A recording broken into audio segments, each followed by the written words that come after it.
டேஸ்ட்டாகவும் சாப்பிட்ணும் ஆனால் வெயிட் லாஸும் ஆகணும்னு நினச்சிங்கன்னா இந்த வீடியோவில் நான் ஒரு சில ரெசிபி ஷேர் பண்ணியிருக்கேன். அதை நீங்கள் ட்ரை பண்ணி பாருங்கள். டேஸ்ட்டாகவும் இருக்கும், அதே டைமில் வெயிட் லாஸும் நடக்கும். ஏன்னா எக்ஸசைஸ் எதுவும் பண்ணாமலே 30 டேஸ் கிட்ட 5 kgs கிட்ட குறைச்சிருக்கேன். அதுவும் டேஸ்ட்டாக சாப்பிட்டு மட்டுமே. நீங்களும் ட்ரை பண்ணி பாருங்கள். நீங்கள் டயட்டும் மெயின்டைன் பண்ணிவிட்டு ஒர்க் அவுட்டும் பண்ணிங்கன்னா உங்களுக்கு இன்னுமே வெயிட் லாஸ் நடக்கும். என்னோடய வெயிட் லாஸ் ஜர்னி எப்படி இருக்கும்னா, இன்டர்மிட்டன்ட் ஃபாஸ்டிங் அப்படிங்கிறனால 10 மணிக்கு மேலே தான் நான் எதனாலும் எடுத்துக்குவேன். 6 மணிக்குள்ளே நான் சாப்பிட்டு முடிச்சிடுவேன். 10 மணிக்கு மேலே எப்பயுமே எந்திரிச்சோடனே செம்பருத்தியும் ஹாட் வாட்டரும் லெமனும் போட்டு குடிச்சிட்டு அதுக்கப்புறம் தான் நான் பிரேக்ஃபாஸ்ட்டே எடுத்துக்குவேன். ஒரு 20 மினிட்ஸ்க்கு அப்புறம் தான் பிரேக்ஃபாஸ்ட் எடுத்துக்குவேன்.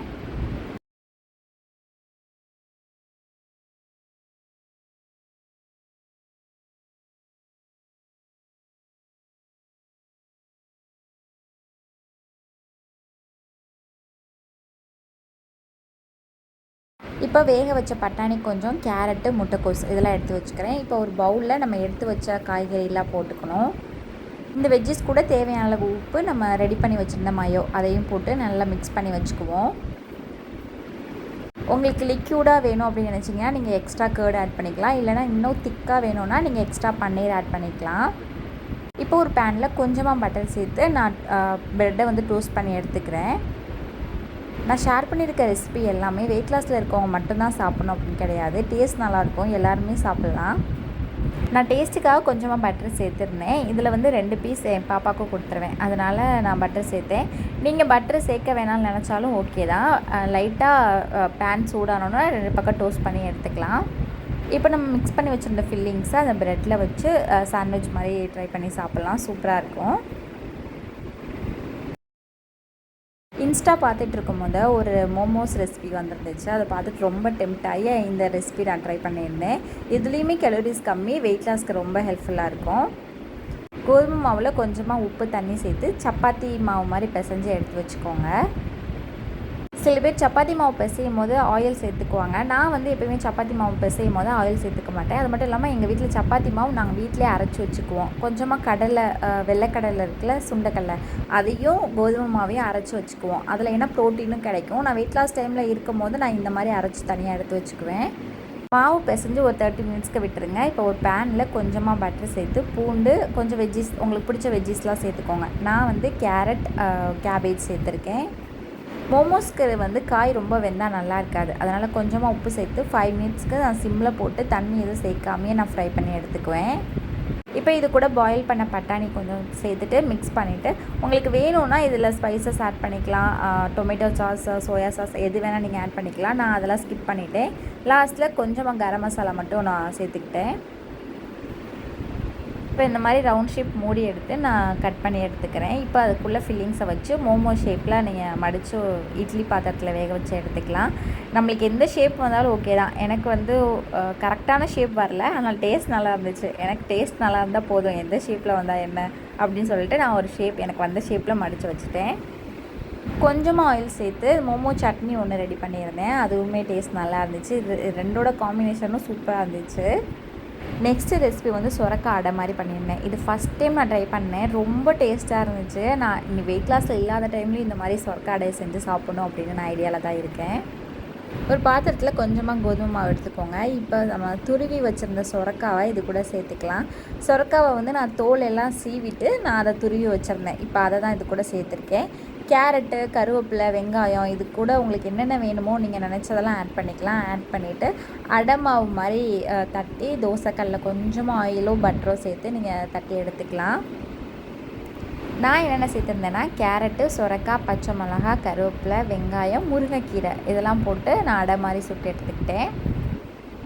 இந்த அடைக்கு வந்து சட்னி எதுவும் தேவைப்படாது, வெறுமணிக்கே சாப்பிட்லாம். அப்படி இல்லாட்டி நான் தயிர் தொட்டு சாப்பிட்டேன், அதுவுமே நல்லா இருந்துச்சு. நீங்களும் ட்ரை பண்ணி பாருங்கள். நான் இந்த வீடியோவில் ஷேர் பண்ணியிருக்க ரெசிபி எல்லாமே 15 மினிட்ஸ்க்குவே முடிஞ்சிடும். ஒர்க்கிங் உமனாக இருந்தாலும் சரி, ஹவுஸ் ஒய்ஃபாக இருந்தாலும் சரி, இதை வந்து நமக்கு ஈஸியாகவே பண்ணிடலாம். அதனால் டைமும் ரொம்ப எடுக்காது. நெக்ஸ்ட்டு முருங்கைப்பூ ஆம்லேட் தான் பண்ண போகிறோம். பேனில் கொஞ்சமாக எண்ணெய் சேர்த்துக்கோங்க. எண்ணெய் காஞ்சோன்னா கருவேப்பிலை, வெங்காயம், பச்சை மிளகாய் இதெல்லாம் போட்டு வதக்கிட்டு முருங்கைப்பூவையும் கேரட்டையும் போட்டு வதக்கிக்கிறேன். கொஞ்சமாக உப்பு சேர்த்துக்குவேன். இந்த காய்கறி எல்லாம் பச்சையாக சேர்த்துமே ஆம்லேட் பண்ணலாம், ஆனால் அதை விட இப்படி வதக்கி ஆம்லேட் போடும்போது டேஸ்ட் இன்னும் நல்லாயிருக்கும்.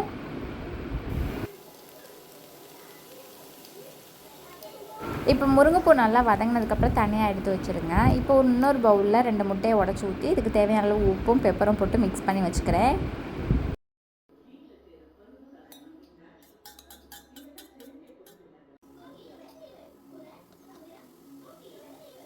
இப்போ பேனில் நல்லா ஸ்ப்ரெட் பண்ணி விட்டு நம்ம மிக்ஸ் பண்ணி வச்சுருந்த முட்டையை இது கூட போட்டுற வேண்டியதான்.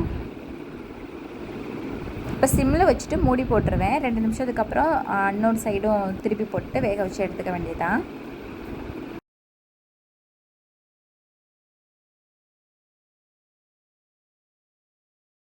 நெக்ஸ்ட்டு முருங்கைக்காய் சூப்பு தான். தேவையான அளவுக்கு முருங்கைக்காய், கொஞ்சோண்டு பூண்டு, தக்காளி, சின்ன வெங்காயம், பாசிப்பருப்பு கொஞ்சமாக இது கூட சேர்த்துக்கிறேன், உப்பு இதெல்லாம் போட்டு ஒரு 2லேருந்து 3 விசில் வச்சு எடுத்துக்கோங்க.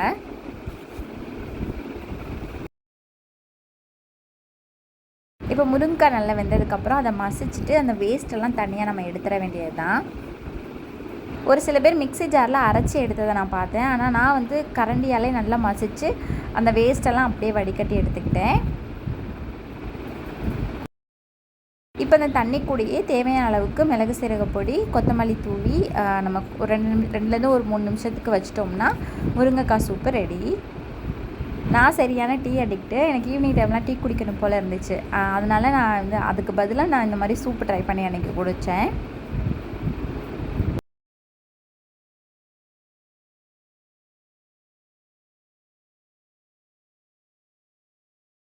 நெக்ஸ்ட்டு மீல் மேக்கரையும் முட்டையும் போட்டு ஒரு ஃப்ரை மாதிரி பண்ணியிருந்தேன். இது வெறுமணிக்கும் சாப்பிட்லாம், இல்லைனா சப்பாத்தி அந்த மாதிரி சைடிஷாக வச்சும் சாப்பிட்டுக்கலாம்.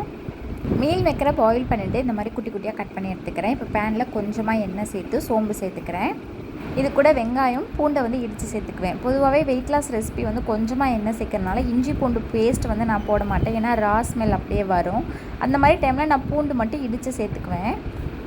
வெங்காயம் நல்லா கலர் சேஞ்ச் ஆனதுக்கப்புறம் இது கூட நான் தக்காளியும் மீல் மேக்கர் தேவையான அளவுக்கு உப்பு போட்டு மிக்ஸ் பண்ணிவிட்டு மசாலாவுக்கு வந்து நான் 65 மசாலா தான் நான் சேர்த்துக்குவேன். ஏன்னா அது டேஸ்ட் வந்து எனக்கு ரொம்ப பிடிக்கும். அதனால் நான் 65 மசாலா சேர்த்துக்கிறேன். உங்களுக்கு எந்த மசாலா ஃப்ளேவர் ரொம்ப பிடிக்குமோ அந்த மசாலாவை ஆட் பண்ணிக்கலாம். இல்லை வெறுமனைக்கு மிளகு சீரக பொடி, மிளகாய் பொடி, மல்லிப்பொடி அந்த மாதிரி கூட நீங்கள் சேர்த்துக்கலாம்.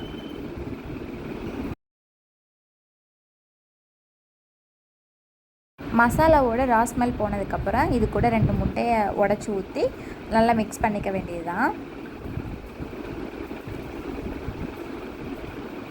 இது கூட இன்னும் கொஞ்சம் ஃப்ளேவருக்காக மிளகு சீரக பொடி கடைசியில் ஆட் பண்ணி அப்படியே மிக்ஸ் பண்ணி நான் இது வந்து வெறுமனைக்கே சாப்பிடுவேன், இல்லைனா சப்பாத்தி கூட வச்சு சாப்பிட்டுக்குவேன். அவ்வளோதான், meal maker egg fry ready. நான் இதில் ஷேர் பண்ணியிருக்க ரெசிபி எல்லாமே டேஸ்ட்டு சூப்பராக இருக்கும். வெயிட் லாஸும் நல்லா நடக்கும். கண்டிப்பாக நீங்கள் வெயிட் லாஸில் இருக்கிற டைமில் இந்த மாதிரி ரெசிபி ட்ரை பண்ணி பாருங்கள்.